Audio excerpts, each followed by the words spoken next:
What's up, everybody? Welcome back to Acefield Retro. As promised, here we are with the recap of AEW Dynamite, UBS Arena, Long Island, New York. Nick, the comic book nerd, is grateful enough to join us, and he was there live. So, Nick, give me your first impressions before we go over the logistics of what went on in the show. It was a really good experience. It was really different from Arthur Ashe, though, I'll tell you that much. In a lot of ways, some good, some bad, but overall, it was a great night. Flat out, it was a great night. Yeah, from what I understand, I mean, Arthur Ashe was a disaster. I think we covered that already with concessions, and they just weren't prepared for the wrestling population. Yeah. I think if Arthur Ashe had all the concessions open that they would have for the U.S. Open, I think it would have been okay. But at the same time, the lines for the merch and the lines for the food and the beer, that was ridiculous. So hopefully at UBS it was a little bit better this time. Dude, it was so much better. And I think a big part of it was the attendance was much lower than it was for Arthur Ashe. So that's interesting. That was definitely a big play in the entire night between getting merch, getting food, getting into the arena, getting to the parking lot, getting back to the car. And in general, just the pop for the night. Like, it was just a lot quieter of a night than Arthur Ashe. Interesting. I mean, the crowd was definitely loud on TV, and we'll get to the results and everything that went on during Dynamite. But it seems like maybe it wasn't capturing the same level of noise in the arena, or was it just maybe not as hot a crowd because it wasn't the first time they had been to New York, I guess. I think the biggest thing was the card. Like, when we went to Arthur Ashe, we basically saw a pay-per-view.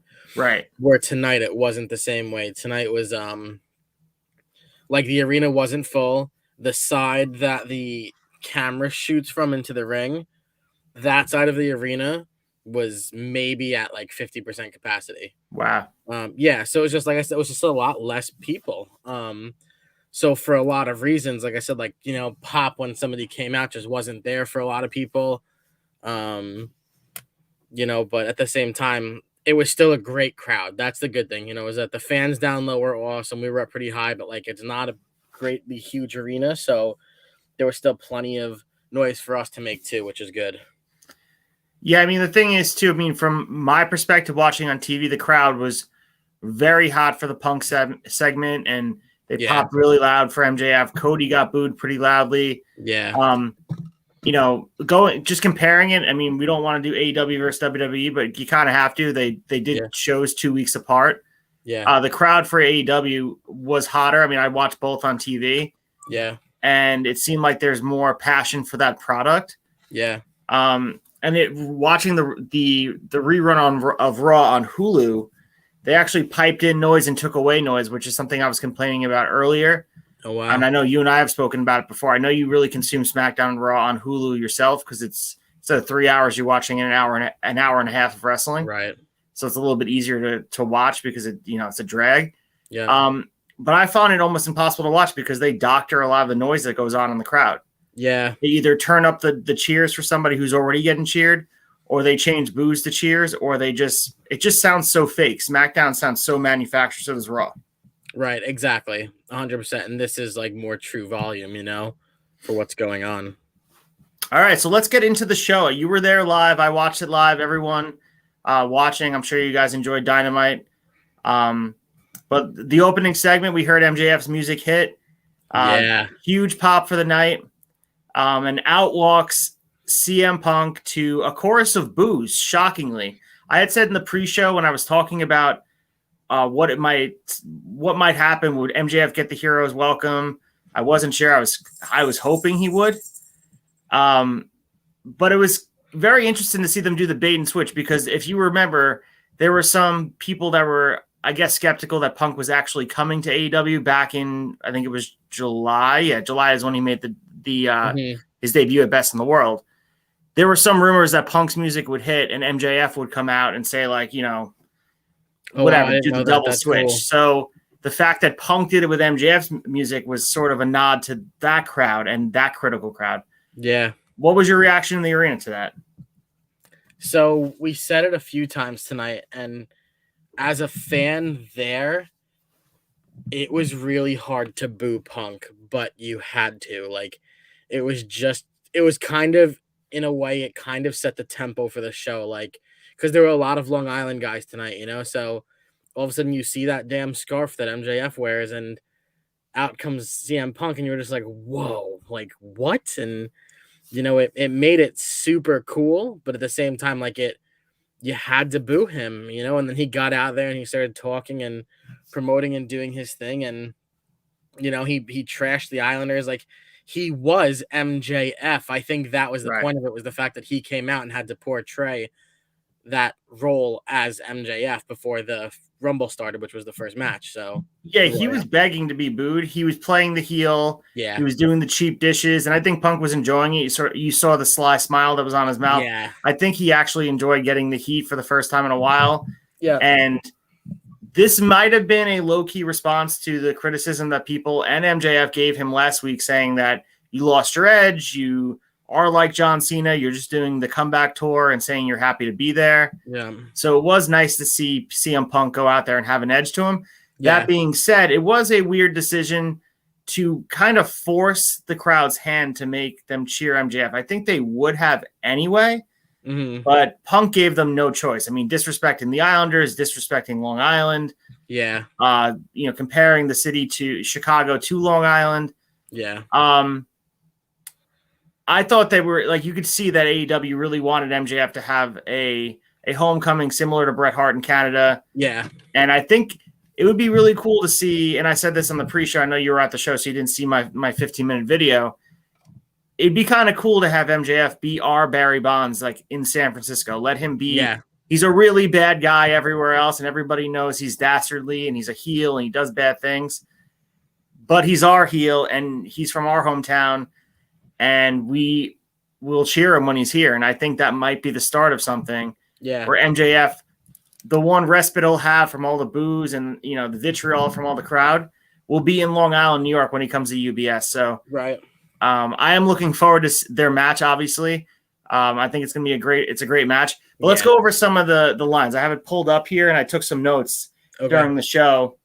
The one interesting thing I saw was the Pillar shirt that he pulled off, and it was the Pillar shirt without MJF. It was replaced with Britt Baker. I'm not sure if AEW is selling that shirt.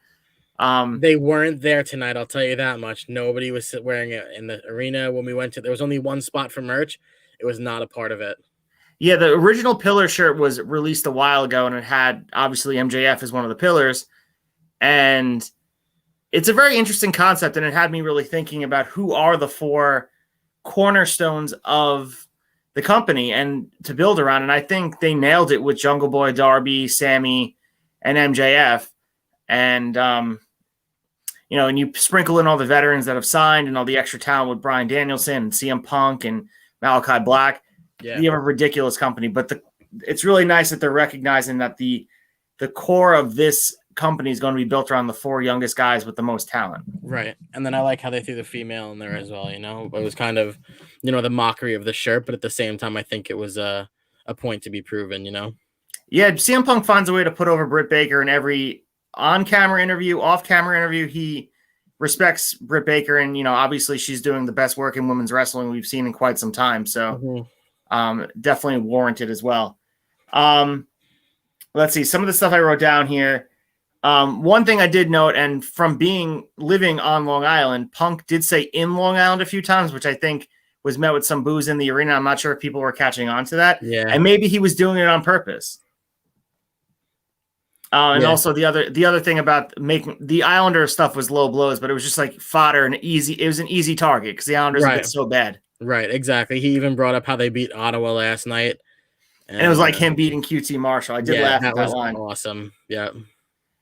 It also it seemed weird, and I was texting with some people about the segment. It seemed like Punk was stalling a little bit, and he was out there just like you would expect MJF to retort and come out and have a battle on the mic, but it was a weird situation to be in because they had the Battle Royal and they wanted him to get his normal pop before the match. Right, definitely. And the other thing too was a few times Punk was like trying to listen to what the crowd was chanting.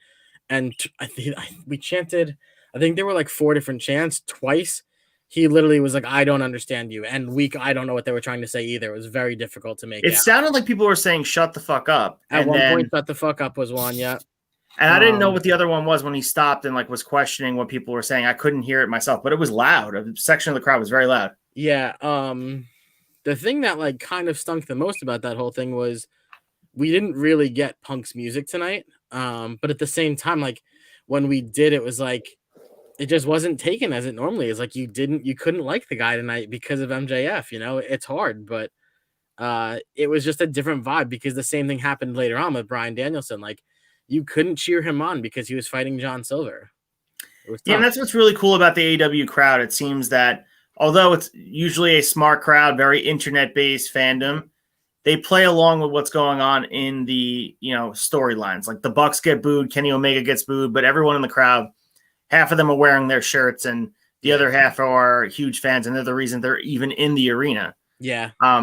But I think the big difference between the crowds at AEW and WWE, the WWE crowds are so used to not getting what they want that they have to sort of rebel. It's their only voice is to cheer and just, be an antagonist in that way and just not cheer who they want you to cheer. In AEW, you kind of know Tony's going to give you what you want. And if you play along, like you're still going to get what you want. And I think by the Long Island fans cheering MJF, it made, and no one's here believing that people in Long Island hate CM Punk. That's not the case. Right. Exactly. And Punk knows that too. He got a huge reaction to Arthur Ashe. Yeah, exactly. Exactly. Like I said, it was one of those things like we'll look past and like, I'll be looking forward to next week where I can cheer these guys on again. Like I always do, Yeah. So before we move on, you mentioned Bryan Danielson, but let's talk about that vignette that they showed for MJF. They showed that live in the arena on the screen. Yep. So that was filmed at Plainview High School. He had posted some pictures on Twitter and on Instagram of them filming it. There is an interview on News 12, I think, from the original Arthur Ashe promo of he went back to school and he was like talking to his football coach and he was semi in character, but if you ever seen him, very rarely there's videos and whatever of him not in character. It's very rare. Yeah. But he's like the nicest guy ever, allegedly. Yeah. The vignette was really well done. I thought it was awesome. And I keep saying this, but it reminds me of Bret Hart in Canada. And it has that vibe that, when Bret was doing the anti-American gimmick in 1997 and he was a full-blown heel everywhere else, but when he went to Canada, he was a face and anyone wrestling him was a heel. So, I don't know how often they're going to be coming here to Long Island. I know they're going to Atlantic City in about a month or so. Yeah. Or 2 months. I don't know like how far the MJF sort of fandom would stretch. Right. But every time he comes here, it'd be nice to have a safe haven for him. Absolutely. I think so too. Like my biggest thing is, I would just hope it would be with a feud against, almost anybody else. Because to be honest, everybody I was with tonight, Megan had her CM Punk shirt on. I bought one. Her brother bought one. Their cousin bought one while we were there. Like we all bought CM Punk shirts. Then all of a sudden he came out to MJF's music and you're like, oh, we can't clap, So it's just a change of the tides, but not for long, All right, so speaking of MJF, he was in action in the Dynamite Diamond Battle Royal. He is the two-time Diamond Ring winner. He's trying to go for a third. Some highlights of the match. Wardlow was in it. He had a nice showing. Dante Martin, who's the newest member of Team Taz, turned on Ricky Starks, and now he's no longer a member of Team Taz, took off the FTW band.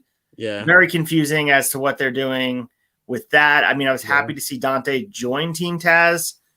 Very confusing. I wasn't a huge fan of the quick switch.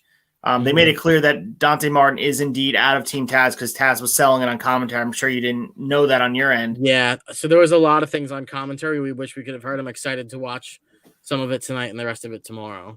Yeah, so they were making it clear that Dante's done, and he is probably going to go back with Leo Rush. And, I was kind of happy they had him on Team Taz. I thought it was a good fit. And whatever, I'll see it through. A lot of times AEW and Tony, they proved me wrong, but I just wasn't a fan of that booking decision because Dante, I think him turning heel would be a nice change to his character. I think it would be too. I think it would be a nice little change of pace to his storyline. I think that at such a young age, because he's only like 20 years old, right? I think that at such a young age, what he's doing is so good right now, that, I almost feel like any direction he goes, it will work, and that they'll mold him into something fantastic. But at the same time, like, I think his little own solo thing right now is kind of working, teaming with Leo for a little bit, and even doing his own thing. He's just such an electric guy that he's one of those guys you're always going to root for. Yeah, there's a lot of chatter about 2021 superlatives and who wins certain awards, and a lot of talk for Rookie of the Year in 2021.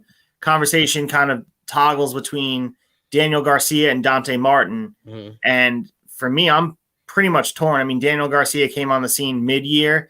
Dante's been on the scene with Top Flight since last year. Both good choices, and it just shows how highly regarded they are in the wrestling community, and that the future is so bright for both of those guys. Right, exactly. So the Battle Royal, we saw that the final two wound up being MJF and the aforementioned Dante Martin. They will face next week at Winter is Coming to decide if MJF will win his third Dynamite Diamond ring, or Dante Martin. Well, I predicted the pre-show. I thought Wardlow would win the match and just kind of create some tension between him and MJF. Yeah. Especially with the MJF stuff in his hometown. I thought it would have been because they've been hinting at Wardlow possibly splitting with MJF. I'm not sure how I feel about that, but I thought Wardlow would win, but it just wasn't the case, and they went with the safe bet of giving MJF the win with Dante. So we'll see what happens next week. Any early predictions for that match? I mean, I'll lean towards MJF, but I don't have a good reason why. It's weird to have him all right, they're going to win 3 straight years he's going to win the ring 3 straight years. I mean, I don't even know what it actually means in the long run. Mm-hmm. I think it gets you a title shot of some kind, but yeah. And I'm not sure what it really does for Dante Martin if he wins it. So right, I think that's the big thing, is what is it going to do for Dante Martin?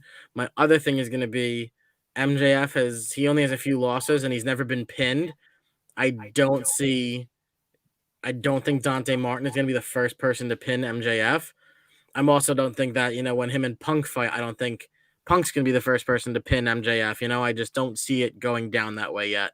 Well, the only person, so you are correct that MJF has not lost cleanly, but he lost to Jon Moxley in that title match a year and a half ago. But if you remember, he wasn't allowed to use Death Rider or whatever he was calling his finishing move. Yeah. And he did use it with the ref's back turned, and he pinned MJF, but that's the only loss he has on his record. So You're right, and that's a really good point to bring up. I don't foresee Dante Martin pinning MJF, especially after they protected him for this long.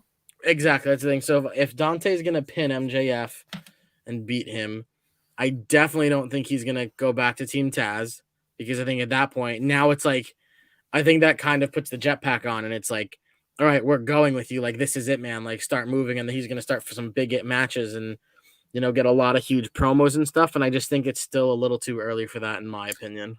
Yeah, I would agree with that. I think you made a really good point, and you swayed my brain a lot with the fact that MJF hasn't really lost. And to lose a Dante Martin, as talented and as great as he might be, and the potential is there. Yeah. MJF is a cornerstone of the company. You need to really protect him and save those bullets. He's going to lose matches. He's a bad guy. Right. The not time's to Dante come. Martin. Right. I think it's going to be one of those matches where Dante Martin is you're going to think he's going to win, and then MJ is going to pull the ring out of his pants again and do something, from the sides and pull out the win. That's my initial bet. Yeah, I would say that's a safe bet. So following the match, we saw MJF heading to the back, and Ricky Starks was attacking Dante Martin, and they're all mad at each other for betraying him. Yeah. MJF facial expressions were on point. He was torn. Should I go in the back? I'm supposed to be an asshole. I'm a dick by nature. What should I do? He eventually decided to head to the ring, and then he gets face to face with Ricky Starks, and then his real nature consumes him.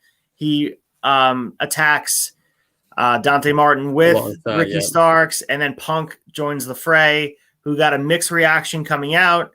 MJF clears the ring, and then Punk hits the GTS on Ricky Starks, and they both stare at each other. So we are looking forward to MJF versus Dante Martin in the finals for the Dynamite Diamond Battle Royal next week on Winter is Coming. So nice little segment there after the match. Yeah, for sure. The mid-match, so something that's weird when we were there, which is the first point I'll make about missing the commentary at the place, was we didn't know there were going to be 2 winners of that. So Nor did I, and I don't know if that was the case always. I mean, I'm not Yeah. even sure if that was the case the last 2 years. I know. So I want to go back and find out because it just ended. There was no bell ring. Like all of a sudden it was over. MJF looked at Dante Martin and it was just, that was it. They shook hands. Like, I was like, oh, is that it? And that was it. It was cool because, you know, as a fan cheering on MJF at the time, like he kept tucking himself in behind, I can't remember the guy's name, in the corner. And all of a sudden, like Dante Martin was fighting with somebody up on the opposing corner, and MJF quickly like jumped in the ring and just pounded down on the back of Dante Martin and dropped him, and then ran back and hid in the corner behind the other guy. I can't remember his name. Are you talking about Wardlow? Was he a big guy? Is it his bodyguard, Wardlow? Yeah, that's what it was. Yep, that was it. With the man bun. Yep. And then all of a sudden, somebody. Leo got eliminated, and MJF went and dumped like 4 other guys over the ring at once, which was really cool. That's the thing. Like, it was really exciting to watch that and to see him, you know, not perform well because he barely performed, but to be a cool part of it and to have a few eliminations in it in general. So, but the ending was weird. Like, we didn't know that was it. Like, all of a sudden it ended, and I was like, oh, I can't wait to go home and listen to that because that's going to be important. I need to stop watching what's on my other screen right now because it's actually good. I'm watching. My one criticism of the match was that there wasn't a lot of credible winners aside from really MJF and Wardlow. I mean, I couldn't foresee anybody winning, and like the fact that it came down to Dante, you know, the match was full of a whole bunch of just nobodies, and that's not to disparage any of those guys, but yeah, everybody's music too was only like a few seconds coming out, which was fine. It's how it should have probably been, just because they didn't want to make the entrances alone take 10 minutes, you know.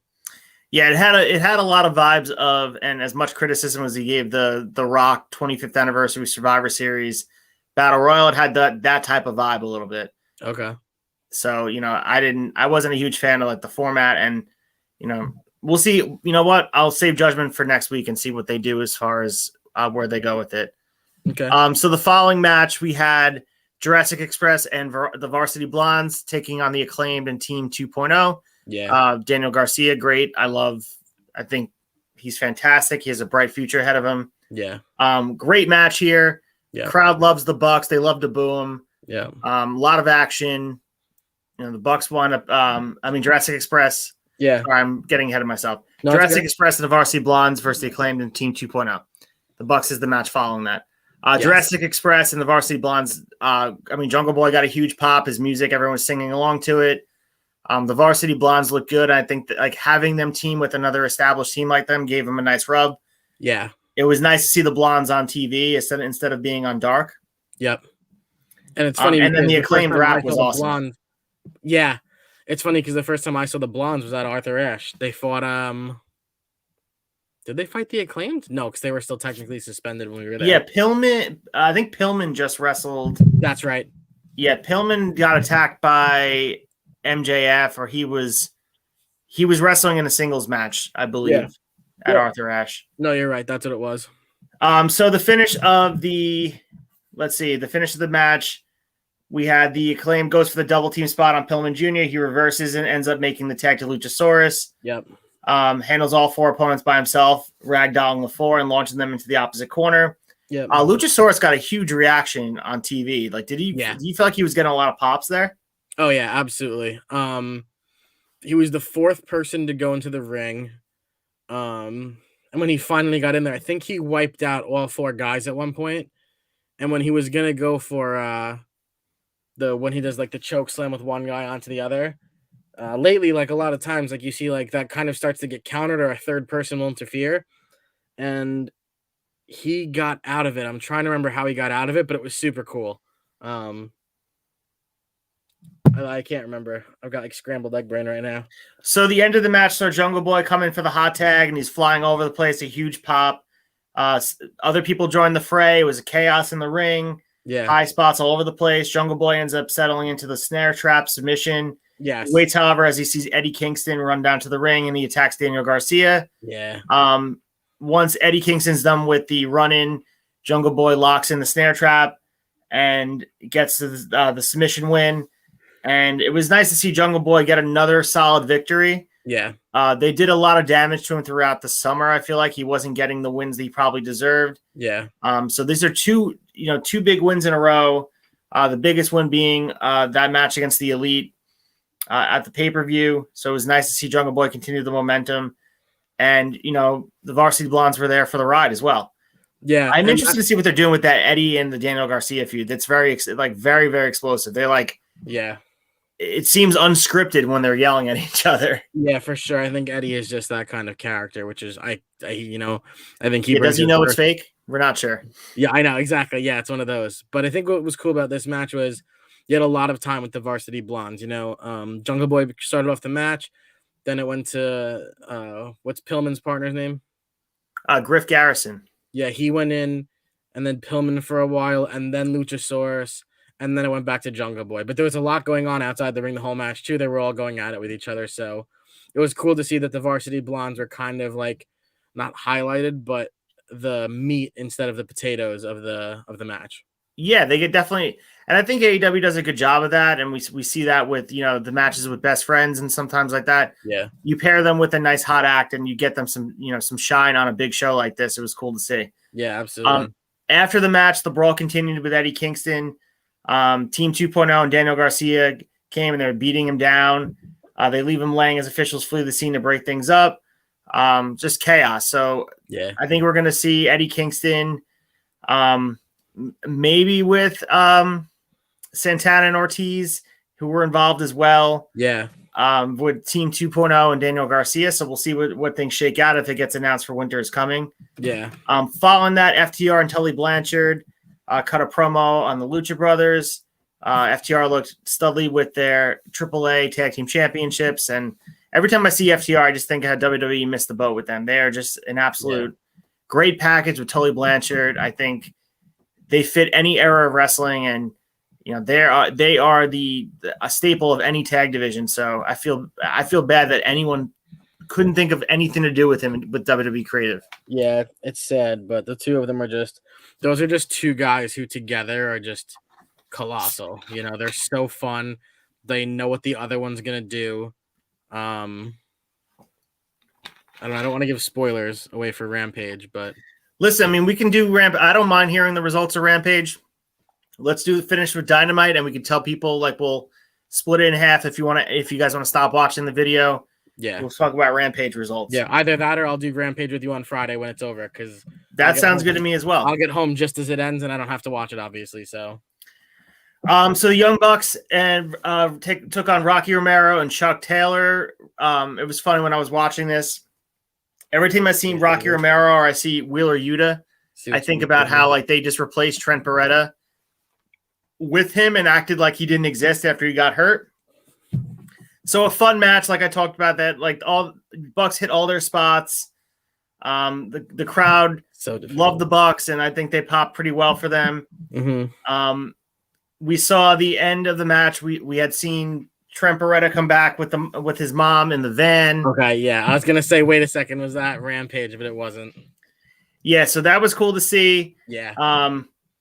Because the Super Click were raising hell in the match. So Matt Jackson and Adam Cole immediately had an insult to injury by putting the boots to their falling opponents. They gang up along with Cutler. Then Wheeler Yuta runs out and tries to make the save for the Best Friends. They go for the BTE trigger, and then the Best Friends theme hits, and Sue comes out in the trademark van, and the place goes nuts. Yeah. So Trent Beretta in his hometown gets a nice little nod. Beautiful. Yeah. That was awesome. Fun note about Trent Beretta. So there's a deli that actually Bizzotta used to work at. They didn't work at the same time together, but Trent Beretta used to work at that same deli. So he's a kid from my hometown of Rocky Point. He's a kid from this area. So he's it was cool, and I think that's the touch that Tony Khan puts a lot. He puts a lot of thought into who would get a good reaction here and appreciating their hometown, because a lot of his family was there. Obviously, his mom was there, but other than that, friends, family, people he knows. Yeah. It's cool to give them the shine. Same thing with Chris Statlander, who's another person who's from Long Island. She got a nice little shine in the ring as well. Yep, absolutely. And then the Dark Show even had a few people, so that was cool to see. Ruby Soho was informed of her upcoming match, and then she was attacked. So Penelope Ford and the Bunny attacked her, and I could really care less. I'm not sure about you. They had a segment with Sammy Guevara and the TNT Open Challenge. So Cody came out, got ridiculous boos. It sounded so loud on TV. Funny enough, he came out of the good guy section. T's going to the bad guy section, then went out the good guy section instead of coming out. I just wrote that down. I was like, wait, did you guys get to see that? Yeah, so Cody's playing along with people. I don't think they'll ever turn him full-blown heel. My biggest takeaway from that whole thing is like he's going to be scarred for life from that fire last week. His arm is completely charred up, torched, dude. And his back is probably like you didn't see hid back today, but I'm sure it's absolutely torched. And all for a TV show on Dynamite. Like, the guy's nuts. Yeah, I love it. What'd you think of the threat from Top Team? I'm not huge on Top Team. Me either. Ethan Page, like Scorpio Sky, in my opinion, left a tag team to go to a tag team. So I loved Scorpio and SCU, but they broke up SCU. I understand Daniels want to do his own thing and whatever. And obviously, what's his name's doing the Elite Hunter now, Kazarian. But it just feels weird that like they were going to push Scorpio as a singles wrestler. He had that TNT title shot probably a year ago when he won the ladder match. Yeah. And now he's back with Top Team. My biggest thing is Dan Lambert, to me, has good heat. He's a legitimate wrestling fan. He's like one of the most famous belt collectors. He has like original ring used belts. Yeah. One of the biggest collectors, and he appreciates the business. Right. That being said, I think a lot of the stuff is a waste of time, and you're giving airtime when the roster's so stacked. There's no reason Dan Lambert should be in the ring, especially with these other UFC guys that, you know, unless they're bringing a casual audience that like really enjoy, you know, Ultimate Fighting and like that would bring them over to wrestling. Yeah. To me, it's turn the channel type of stuff for me. I don't care about Top Team. I don't care about the UFC guys. Yeah. Lambert's a good talker, but again, I'll take it or leave it. The Inner Circle feud didn't do it for me, so I'm not really caring about it. I am interested in Cody versus Sammy, though. Me too, especially because of the whole no belt situation. But still, I think it's going to be exciting. Yeah, it's weird since Cody had been TNT champion. He's been floating around doing like nothing. He was feuding with Malachi Black and Andrade for a bit, and now he's back in the TNT picture. Sammy just won the title about 2 months ago at this point. Yeah. I don't think he's losing to Cody. I mean, unless they decide to really make a big change. I think it's just it would be another big win under Sammy's belt. And, you know, the criticism on Cody to me is unwarranted. I'm not sure if you feel the same way. I agree 100%, especially since I'm still like, I'm not going to say I'm relatively new to this anymore with AEW. But every time I've seen the guy out there, I've liked him. Like the guy bleeds and sweats for AEW, you know, and he leaves it all in the ring. I think that's what you need, you know, from your athletes and from your roster. And that's what he does.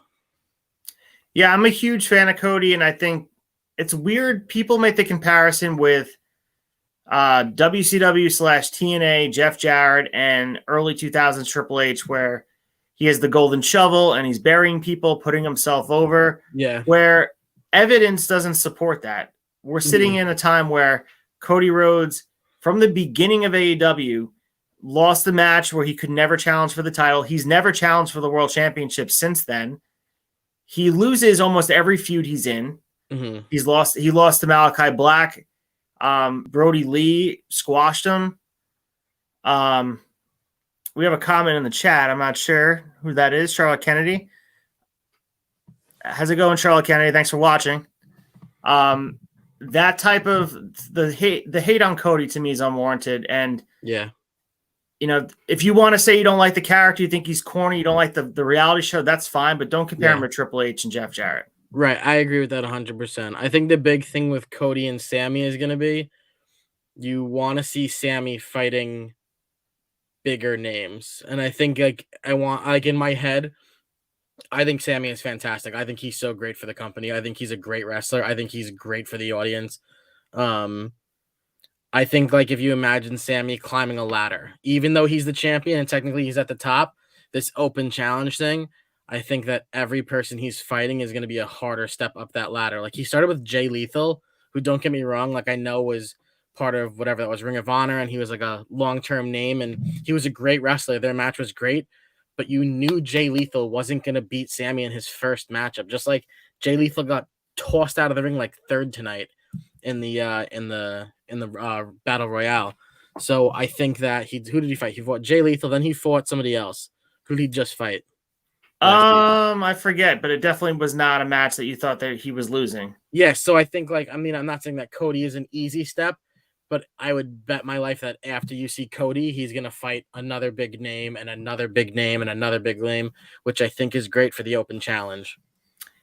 Yeah, I think it brings some prestige to the TNT title, and maybe Miro circles back, or like you can have a Malachi circle to the title. Yeah. I agree, though. I think Sammy is doing a great job with the TNT title. I wanted him originally to win the TNT title as the first inaugural champion. It wound up being Cody. I actually have the TNT title right here next to me, if you can see it. Oh, no way. This is the original championship. Very cool. Right here. That's sick. So it's the one that actually Cody held at Double or Nothing. So the title had changed. They added some gold to it. Yeah. And then when Brody had it, he added some gold to it as well. Cool. And they keep changing the color of the strap for every champion, which is pretty cool. Yeah, I like that. I meant to mention before when you brought up the Bucks, I like what you did with the name tags. Oh yeah, just wanted a little color and some love in here for the Bucks today. There you go. During that and you guys can see the matches as we go over the results. It's scrolling on the bottom too, yeah, so awesome. You guys can read that as well. Yeah. But just to finish the thought on Cody quick, I just don't believe that he gets the credit he deserves. I think, again, if people think he's corny, they think he's fake, they think whatever. They don't like the character. They don't. You have to respect the guy, because without Cody Rhodes, there would be no AEW. Right. So, yeah, he's an EVP. Yes, he has a lot of say. He could go out there and make himself world champion. He's never done that. Yep, exactly. He's never done that. Yeah. And, it was in AEW, he was one of the two biggest names in the company when it started. Yeah. And it would have been justified to be like, you know what? I'm going to be the first world champion, not Chris Jericho. And people wouldn't have blinked an eye. Yeah. For me as a fan, I feel like he could be on one of those 4 pillars. Yeah, I mean, you can make a different sort of Mount Rushmore of like who created it. It could be the Bucks, Kenny, and Cody. Like that's really who started AEW. I mean, then Jericho also has the importance as well. Absolutely, without Jericho, I don't think any of this exists either. Yep, absolutely.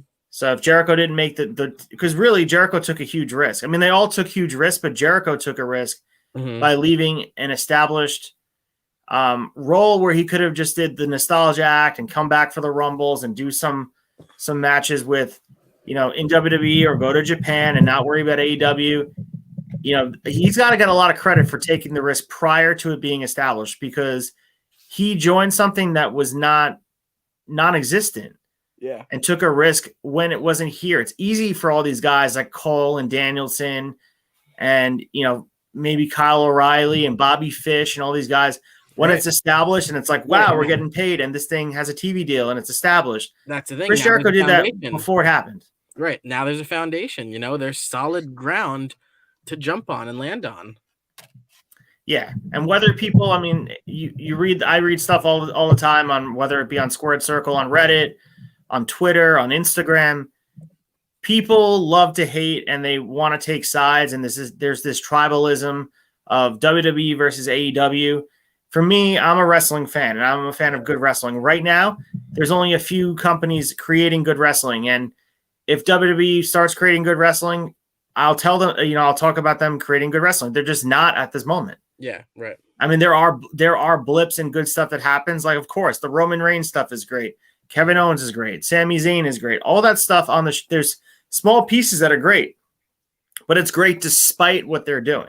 Right. Exactly. So let's continue the Dynamite stuff and we can continue the conversation. But so following the segment we talked about America Top Team or whatever they're called with Sammy, we had Jade Cargill, Thunder Rosa hyping the TBS Women's Title clash. So we're going to see, Jade Cargill, I believe, win the TBS championship. I mean, unless they go with Thunder Rosa, but I believe Jade, from the beginning, I thought they made this title for Jade Cargill because she wasn't quite ready for a world championship, but they wanted to give her a title. Yeah, it's Yeah, it's sad because you look at her and you just think champion, but you like watch Thunder Rosa and you're just like, she's just so awesome, you know? I think we're on a collision course right now for Thunder Rosa and Britt Baker for the women's championship. Yeah.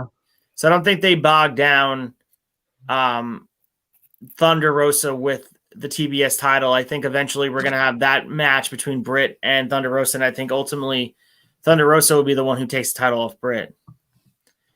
So we had Jamie Hayter taking on Riho. This match was really long. I thought it was a good match, but Riho wound up getting the win, which was surprising because Jamie Hayter, I thought they're sort of protecting, but Riho got the win. So yeah. Were the fans into this match live or not really? Not really. I mean, well, you know why the fans were into the match, but for visual effects. But other than that, I mean, there were some exciting moments, but when you looked at the two, you just saw that Jamie Hayter is bigger than Riho, and but they both were just throwing. At one point, you knew, all right, Jamie's throwing everything she has out there. She might actually lose this because we weren't expecting that, and then all of a sudden Riho won, and we were like, wait, what? We all looked at each other like we were crazy, but Britt wasn't much involved with the match until after it happened, which might have been the reason behind it. And maybe that's what they're going to try and do, is show you that Jamie Hayter alone doesn't really have it yet or something. I don't know. But yeah, well, if you notice, and I want everyone to take note of this, when they do any segment in the back where they're Tony Schiavone's interviewing Rebel, Jamie Hayter, and Britt Baker, they do the end of the segment and they go, Britt Baker, Dr. DMD, and everyone. Tony does it. Rebel does it. Yeah. Britt does it. Jamie Hayter never does it. Oh, shit. So they're building towards something where Jamie is definitely not going to be happy with. Wow. With them. So I think they're building towards. So just take note of that. Someone had pointed it out to me, and I can't unsee it. So it's small things like that they do well. Yeah. Oh, that they take the time to plant those seeds, and you could find them if you're looking for them. Yeah, that's really cool, dude. So here's the big news too, and I know you can give me some insight into it because I wasn't there live.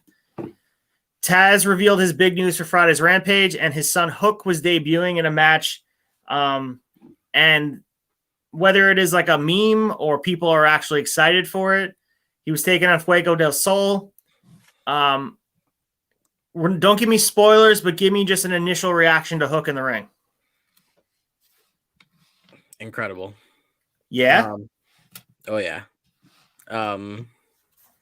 Really, really cool. It's funny because we didn't know that you guys at home knew Hook was coming back. All of a sudden he came back, and we were just I sent you that Snapchat of the one I thought you created. Oh yeah, CM Punk fears Hook. Yeah, Punk fears Hook after Trav's wedding. That's so funny. So I didn't know until just now that you guys knew he was coming back. He was awesome. He had the crowd into it. He's from they're from Brooklyn, so they're from the but he was electric. He was moving well. He looked like, I am ready to run this shit, and it was awesome. Every little thing. He had a few really cool counters. It was a great match overall. Awesome. So I can't wait to see that on Friday. Yeah. If you're going to look forward to one thing to watch on Rampage, I mean, there's obviously a lot of good stuff to watch, but Hook's debut is something that's been kind of hyped for a bit. Yep. So Malachi Black interrupts the Varsity Blondes, and he spray mist into Julia Hart's eyes. It was cool to see Malachi on the show, I'm sure. Did he wrestle on Rampage? He did not. So that's kind of a bummer. He's one of those guys that you kind of want to see. Yeah, it was cool because they were doing the Varsity Blondes interview, but it was weird because they brought them back out, and you're like, why are they bringing them back out with with Julia Hart? The lights go off. There's Malachi Black, takes off his mask, pulls down his mask, takes off his top, pulls down his mask, and all of a sudden he does it, and the lights go out, and he's gone. So that was cool, but it was a short-lived thing, kind of like the Cody thing tonight. So a few of those little moments happened that were oh, this will lead to things to come. But, I don't know what the heat's going to be with Malachi and the Varsity Blondes, Yeah, it's kind of confusing to me. I'm not sure where they're going, but maybe they have Andrade team with Malachi. I don't know. We'll see where they're going. Right, that was my guess. So main event, Bryan Danielson, John Silver. Johnny Hungy got a huge pop. Was awesome to see, the hometown kid. Bryan Danielson has fallen into the role of heel, in an amazing way. It just happened overnight. That quick promo he did against the Cowboy Shit Day. Yeah. He just completely tore into Hangman. And whether it be a credit to Adam Page being such a good face, or the heel work that Bryan Danielson can manipulate the crowd in a way that makes them boo him, he was fantastic. I thought the match was really good. I thought they gave John Silver a lot of good offense in the match. Yeah. You knew he wasn't winning, but it was cool to see Danielson give a lot to John Silver, and the match was great. And the one thing I pull away from every Danielson match is that he's just the best guy going in the ring. He's finishing each match with a different submission. So if you notice, he hasn't won the match with the same submission yet. He's now 13-0-1. And each of the matches he's won with a different submission, whether it be, the STF, or he did like a Mexican surfboard one week. He did that. I don't even know. He did the Gotch style power driver. And then I think John Silver is knocked out and he still applied some submission. And then he kicked him in the head. Yeah. We saw after the match, he was going to continue the beatdown on John Silver. Hangman runs out. And that's how the show goes off the air with, Danielson on the ramp with Hangman wanting more, which leaves me with the conversation I want to have with you. Obviously, end of the show. We're moving towards next week. Hangman got his big win. I don't even know how many weeks. I guess it was 4 weeks ago, about a month ago at this point, winning the title from Kenny Omega. Is there a way we can get the title off of Hangman this soon? And or is there a way that Bryan Danielson can lose and still be protected? I want to know your opinion on this because I'm very conflicted. So I don't think. Well, they're supposed to fight next week, right? Yeah, it's next week for the title. Winter's coming. I forgot about that. I think he. I'm trying to think of like how you protect him with a loss, because I don't think Adam Page hasn't really defended the championship yet. So I don't think they're going to pull off some WWE bullshit and take it from him after one fight, or two fights. Like, I just don't see it happening. He won and then it was in his hometown the following week. But it just does. I don't think it makes sense. I'm hoping we get an interference and that's what happens. I know it doesn't happen a lot in AEW, but I'm almost hoping that you see like I know Kenny is out with an injury now, right? Right. I would almost like to see Kenny come out and get into the middle of things, but I don't think that's going to happen with Kenny. So I'm trying to think of who could run an interference, but my heart is hoping for an interference to, keep Adam the champion longer, but also keep Bryan Danielson from losing at the same time, if that makes sense. Yeah, and I was having a conversation with, people I was watching the event with, and the conversation we kept going back to, they booked themselves in a corner here, because I don't envy, there's bookers all throughout wrestling history that have found ways out of holes that are different than this, and you could find a way to keep both guys strong in a losing effort. Yeah. Blah, blah, blah. But I don't envy the choice, because AEW has developed a reputation where they don't do false finishes. They don't go with the DQ. They don't do the schmaz. Mm-hmm. They did do the tie once for Danielson, so I don't foresee that happening. I know. The other thing you could think of is like maybe the Bucks come out and they don't want Hangman as champion, which doesn't make sense with never mind. It doesn't make any sense with how it ended with Kenny, because the Bucks kind of gave their blessing and stayed away from him. Yeah. Danielson could cheat. I don't even know where they could go with this. Hangman, you know what though? Like, Danielson won't be ruined with a loss. Let's not get stuck on that. Exactly. It's just going to be, if he loses, one's going to be his next chance to do this. Right. And then you have other guys in line. I mean, Punk eventually has to get a shot. Yeah. And MJF's got to get a shot. Jungle Boy's got to be in the mix. So there's guys that are up and ready to come up to the world title picture. Absolutely. I just think it's kind of soon to put I understand you want a main event match for Winter's Coming and end of the year. You want the ratings for December. But putting Bryan Danielson versus Hangman Page, it's almost like a no-win situation for anybody. Yeah. Because if Danielson wins, it's too soon. If Hangman beats Danielson, it's sort of like you cutting the legs off of Danielson a little bit while he's being built up. Yeah.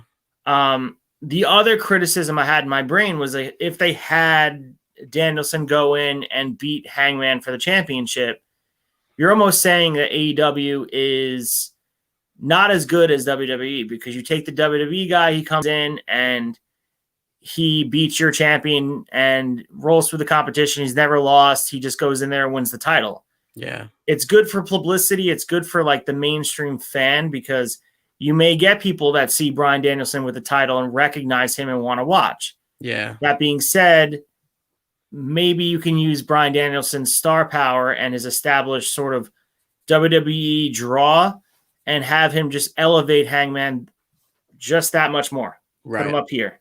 Right. Yeah, it's a tough call. But yeah, I'm not exactly sure what they're going to do. I 100% will be watching. Obviously, we're a year away from what happened with Kenny Omega and Don Callis, where they took the title off Moxley. So, Winter is Coming is going to be one of those events that sort of are a staple in the AEW calendar. All I know is that despite you saying that you want to finish that might be a little bit like shady, they're not doing that. I think Tony Khan had said he wants to do he's going to give you finishes. So for better or for worse, someone's going to be pinned or tapped. Yeah. On Wednesday of next week. Yeah. It's crazy. So, like I said, I think no matter which way it goes, everybody's going to be shocked in some kind of a manner, Would you be bummed if Hangman lost?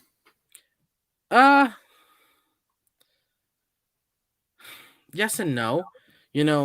Yes, because, it's so soon. And like I said, he hasn't really fought, and he made that massive comeback, and the way he beat Kenny with using Kenny's finishing move. And then what's his finisher called? The Buckshot Wild or something? Yeah, the Buckshot Lariat. And using that twice, like, it just doesn't make to me, it doesn't make sense to have this guy. You do put everything he has on the line to win it and then lose it. And then I don't know. It's tough. It's a tough call, All right, I'm going to put you on the spot here. So if you had to predict the next 3 world champions, doesn't matter the timeline, in order, who would it be? If you were booking AEW, who's beating Hangman, who's beating that guy, and who's beating the guy after him? All right. I'll go. The only hard one is the first one. I feel like I have the rest. Oh, man. I'll go. This is a great question, I have to say. I'll go. I'll say Bryan Danielson loses Wednesday. Eventually he comes back. He'll win. And then I'll say, I don't know if you're going to see Punk really be a champion. It's weird. Then I'll take Punk, and then I'll take MJF. All right, so I'm going to go so I would have MJF beat Hangman. Okay. Down the line. I'm not sure if it's going to be in February at Revolution. I have MJF, the heel, take it off of Hangman. I would have Punk get his retribution for the feud that he had with MJF, get his win back, because I think MJF's going to beat Punk. Okay. Have Punk beat MJF for the title. And then the third champion, I could see Punk wanting to put a young guy over, and I'll say he'll put Darby over. Oh, that's a good pick. So I like Darby. I think the way they've been booking champions, like, we may see Hangman have a lengthy run. That's the other thing that's sort of sketchy in my brain. Like, there's got to be some short runs in the history of the company, right? Right, exactly. Because of not everyone's going to hold the title for 9 to 12 months. Exactly. Yeah, I mean, I just think that this one right now is too short. So you don't have Bryan Danielson in there at all. I think he'll win the championship eventually. And would it shock me if he beat Hangman? No, it wouldn't shock me. But the more I think about how Hangman can't lose because of the fact that he hasn't defended the title. You're right. How could a guy go into the match and just lose after not defending his title? Yeah, it's tough. So it would be different if he was defending his title on a weekly basis on Dynamite and like, oh, wow, he's like a defending champion. I don't think he's defended it once. No. And his first big defense will be against Danielson and he loses. Yeah. It sort of makes him look a little bit weak. Yeah. You know what's hard about Danielson before we go? You couldn't cheer for the guy tonight because he fought John Silver. He was another one. Yeah. It was just super hard. Like, you were just booing him the whole night. It sucked. Well, that's a credit to his character work that Yeah, Even that when he too. was in WWE, when he was doing the Planet Champion and feuding with Kofi, he somehow finds a way to just get so deep in the character, and he gets booed. And he's a guy, like, think about what Bryan Danielson was doing prior to that in WWE. He was the most over guy in like history with the yes chants, and he completely turned it on its head and became a full-blown, the best heel in the company. So And it's all just character work and the way he's in the ring and the way he carries himself. He's the standard right now as far as like everything goes, in-ring work. I mean, his promos have gotten better, and just his facial expressions in the ring. Yeah. All of it. He's the full package. I mean, you can say the same thing about Punk.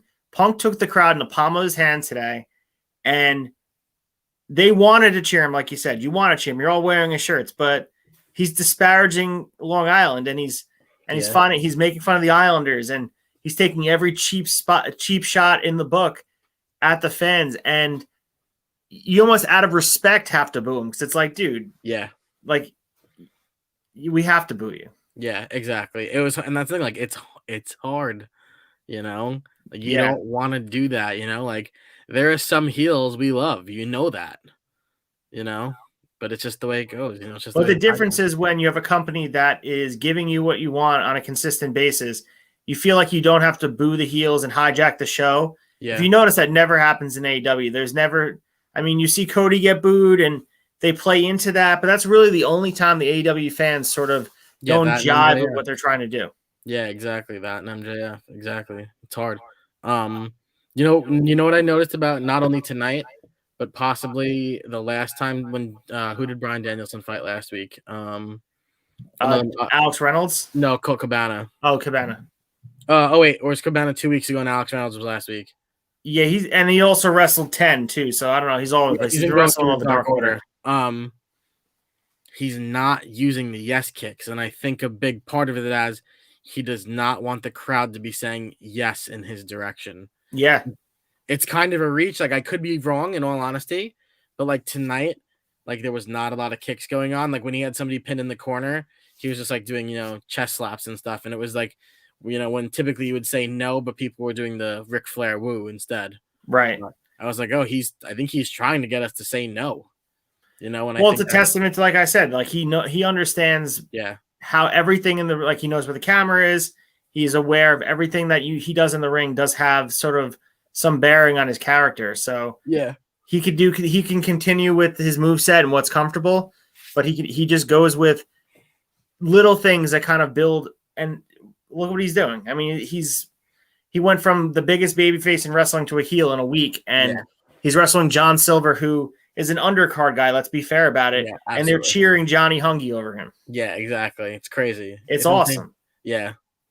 So give me quick highlights of Rampage. If you guys want to stop watching right now and don't want to know the results of Rampage, you feel free to hop off. Thanks for listening. But Nick, give me your rundown on Rampage highlights. Rampage was so much better than Dynamite by a mile. Dynamite was good. Rampage was fantastic, just from start to finish. There's a couple tag teams, and then there's a few other good points throughout. There's I think there were only 4 matches total. I'm trying to remember. It might have been 3, but between it all, all of them were so good. So, what was the main event? Adam Cole versus Wheeler. Oh, Wheeler Yuta from Best Friends? Yeah, and they have you convinced, or they don't have you convinced, but Trent kind of steps up, but while what's his face? Who comes in the middle of the screen? Oh my god, I can't remember. Mark Henry comes in the middle of the screen. Oh yeah. And Trent is in the back of the Best Friends thing, and he kind of like says, he's like, I kind of helped set this up. Shouldn't I go fight Adam Cole? And somebody else says, no, let Wheeler. And Wheeler like looked nervous about it. But you thought like, oh, Trent's gonna fight Cole now. That'd be fucking awesome. Right. But that's not what happens. Cole will fight Wheeler instead. But great tag team matchups. One was drawn out way too far. One was just the opening one. The first one you're going to see on Friday night, fucking awesome from start to finish. Electric, dude. Awesome. Yeah, I actually have I have Adam Cole's whole walkout on my phone. Oh, there were 4 matches because Hook was one also. So that, which was also a great match. Yeah. So just before we pop off, thank you for giving me the Rampage thing. I'm definitely still going to watch, no matter if I know the results or not. I will read the results tomorrow. So Tony Khan earlier today commented on WWE running UBS before AEW. And his quote was, because he had a news, I don't know if you saw, he was on News 12. He had like a nice article on there. No. So he said, I just came to run a show on Long Island, and it's like, hey, they jump in front of me in the line, run a show ahead of me, try to beat me in the market. Well, how did that work out? So we saw that the ticket sales for Raw were completely down. They were running all sorts of specials to get people in the door 2 weeks ago, promising a dark match with Roman Reigns. AEW was like tripling the sale of their tickets, and AEW wound up beating them in the market. New York predominantly was a WWE market. Yeah. And it has to hurt WWE a little bit to see, a new competitor, someone that they weren't even considering being a competitor, take them to the laundry a little bit. And it's a cool shirt. Oh, that's the one they had at the this is the sweatshirt. Oh, sick. That's the back of it? Yeah, it's got Lady Liberty in the A. That's awesome. Yeah, it's funny, we were all spread out. It's like me and Mike were running around grabbing food and beer, and Megan went to go grab like merch because there was only one big merch table. And I initially told her, grab me the Punk shirt, grab me a beanie, and grab me the Malachi Black shirt. And she goes, okay. And all of a sudden, Mike saw some kid wearing that jacket, and he's like, did you get that here? And he was like, yeah. And all of a sudden, me and Mike were like trying to call Megan because she was at the front of the merch line, and we would never get to her. And Mike was like, get me a beanie. Don't get Nick the Malachi shirt. Get us both the sweater. Like, it was perfect. It worked out well. So, awesome. I'm glad you guys were able to get, everything you needed because, yeah, honestly, Arthur Ashe was a disaster. And like for that to be one of the first big shows I went to, like post COVID, people were jammed in there like sardines. It's like, well, I hope the vaccine works because I am now elbow to elbow with a whole bunch of people. So yeah, that's the thing. We weren't next to anybody tonight. Our seats, we were pretty much alone. It was awesome. Yeah, UBS Arena was really nice. It's beautiful, man. I've obviously been there for an Islander game this year, and I'll be back for Islander games. It's surreal to have it be the home of my favorite hockey team. That's, Islanders obviously haven't played well there. Hopefully they get a win. I believe they play tomorrow against Nashville. So hopefully they get, some wins there. But the arena itself, like when I was there, people were just walking around ear to ear with smiles of just like, this building's beautiful. Yeah. Yeah. And it presented well on TV for wrestling. It really did. Oh, good. I'm glad. Yeah. Like I said, I'm going to go back and watch what happened tonight. I thought like the wall art on the inside of this place was so cool. Yeah. The wrapping with like some of the Long Island history. They had the big Islander pictures. That was cool. Beautiful. They had like some history about people that were famous on Long Island, like stuff about, I don't even know, like all different musical artists on the side of the wall. Very, very cool. Yeah. It was well done. So guys, on Sunday, we'll be joining you guys again for a watch along. Nick, we're good for a watch along on Sunday? Hell yeah. All right. So I'll be posting on my Instagram, on at Acefield Retro on Instagram. Please give it a follow if you have not already. I'll be posting on there what we will be doing. It's going to be an old school wrestling event, maybe multiple matches. We'll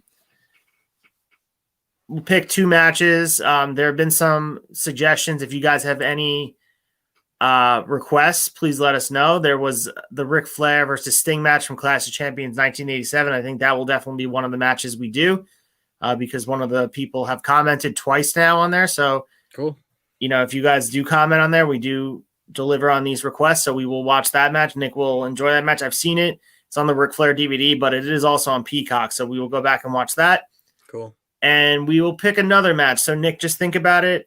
If you're thinking like sort of in theme of what's going on, obviously it's the holiday season. So maybe we'll pick a December pay-per-view or a holiday theme match. That's a good idea. So we'll have just some conversation too. And maybe we'll have some update on the CBA with baseball and not a lot of news on baseball's end. There was the Rule 10 draft today with the minor league players. But nothing of note, really. Since the minor leagues aren't locked out, they're able to still move and shake and do all that stuff. But MLB is still sort of at a, standstill. Yeah, we saw Mike saw a tweet on the ride, and it was only posted by one person randomly, and it was just because it was hashtagged with the Mets that Taiwan Walker got cut. But we were like, I looked at him, I was like, you can't do that right now. So, but who knows? Yeah. Yep. So, and also just to let you know, I know that maybe most of the guys in our league, if they're listening this deep, are in here. I received the cameo from Joseph Lucchese for our fantasy baseball league. It wasn't the best. He definitely didn't put that much effort into it. So I guess you get what you paid for. It was one of the cheapest cameos on the market. I wanted to grab it quick because I wasn't sure how long he would be on there. So I wanted it for the draft. And I might do some editing on my end to like add stuff that I say and add some music to it and make it presentable. But I'm disappointed in you, Joey Lucchese. But then again, if it's, obviously your cameos are just how you pitch. It's, as MJF would say, mid. Yeah. I wish you could have heard what MJF said when the whole event was over, when he came out. I wish you could have heard, dude. Oh, he came out at the end and cut a promo? Yeah, he goes, I have a few things I'd like to say. He goes, first off, CM Punk is a fucking asshole. That's so funny. Was he in character, or is he just like being himself? He was definitely like, I don't think he really thinks Punk is an asshole, but, I think it's just the way he does it. Because, like, last week they were in Chicago, so Punk just kept bringing up Chicago and how he's from there. And it was like, oh, of course, like, you have to say the place you were at was better, Yeah, legitimately no heat between the two cities in any sports. Yeah. But they're creating this rivalry between Long Island and Chicago. Yeah, but then it was funny. He was flat out he was just saying nice things about Long Island. Like, you thought he was going to come out and say something douchey, and he didn't. So it was cool. Yeah, I mean, again, I think we keep saying it, but if he could beat Bret Hart in 97 in Canada, that'd be a really cool, like, little niche that we're finding here, that he can come home, get cheered, and everywhere else he gets booed. Yeah. It's a weird segment of time. Obviously, AEW only has a short lifespan so far, but he was a heel at one point.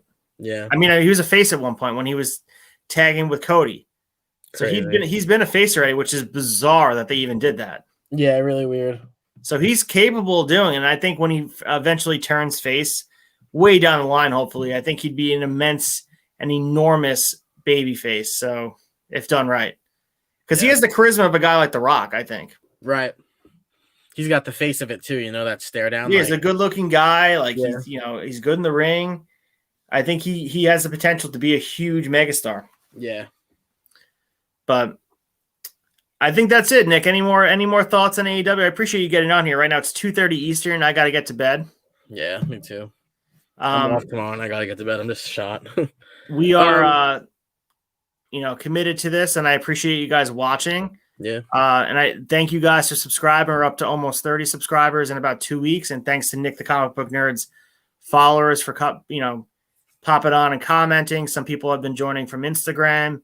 I've been tweeting about some of these. So however you got here, thank you for being here. If you enjoy the content, please like and subscribe. If you want to join the conversation, please pop in the chat. Send us a message on Acefield Retro. Follow Nick the Comic Book Nerd on not only YouTube, but on his Instagram. So give the love and share all our videos and have a conversation. Let's build this community, and we'll connect the comic book community, the sports community, and also the wrestling community, and bring them all together because we're all like-minded. Hell yeah. All right, Nick, thanks for joining me. I'm Acefield Retro. That's Nick the Comic Book Nerd, and we'll see you guys soon, all right? Peace.